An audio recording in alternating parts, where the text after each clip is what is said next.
Hi, today we'll be painting this surrealist inspired portrait.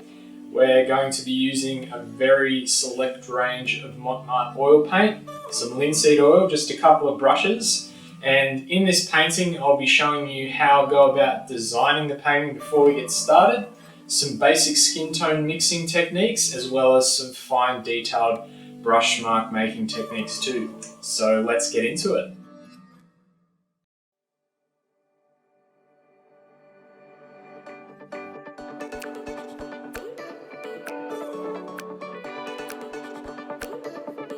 First thing to do when creating an artwork like this is design the composition. We're taking a quirky idea from our imagination and translating it onto a canvas. Rather than working straight onto the canvas, it's best to do a sketch first. Because this painting will include a figure, you could take some photos on your phone to use as a reference.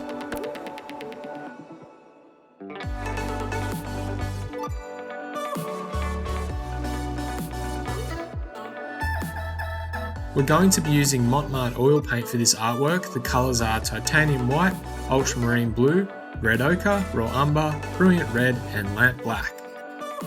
We have 2 or 3 oil Taklon brushes and some linseed oil. To mix the skin tones, lay out all these colours on your palette.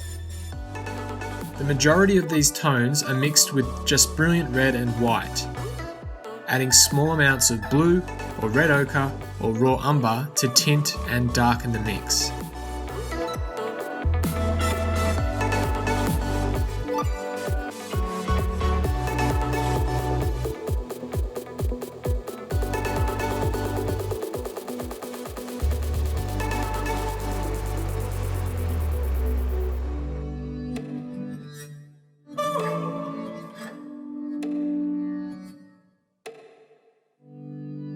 It always helps to tone your canvas before getting started with a new painting.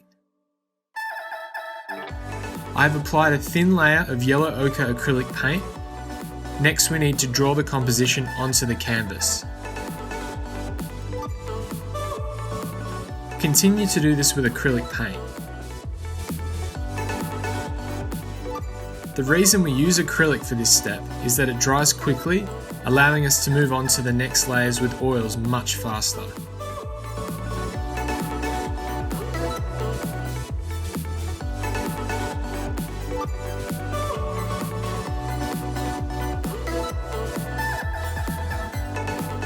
Block in the background with lamp black oil paint.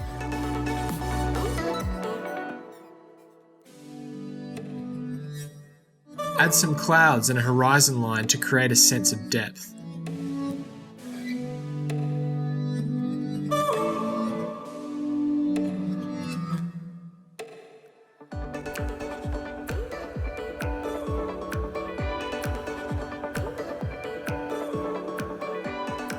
Next we get to work on the cubes, which will make up the form of the head. The surrealists created artwork that drew from dreams and the unconscious, often weird and wonderful subject matter. Ordinary objects depicted in an unusual context where what you see is not what you would expect. I pay close attention to the mouth and eyes. For the lips, we switch to a smaller brush to enable us to get the detailed reflections and shine on the lip.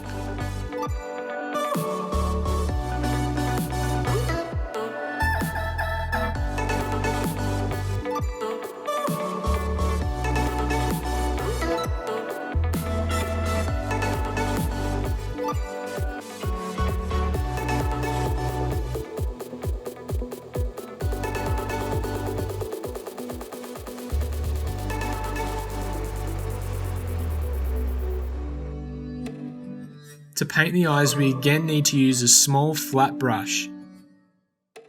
A number 2 is my preferred brush for this work.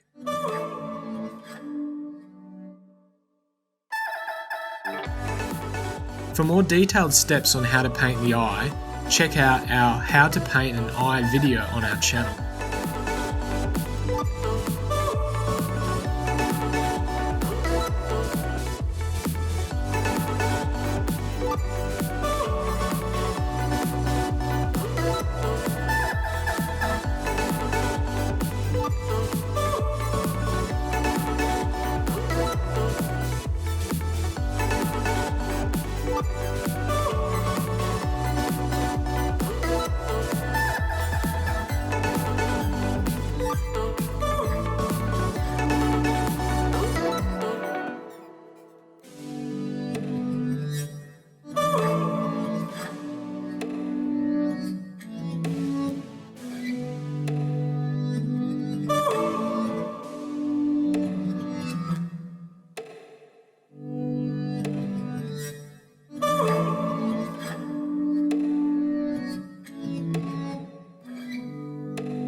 As we draw nearer the final details of the painting, it helps to have a marl stick or something to rest your hand on so as not to smudge the wet paint.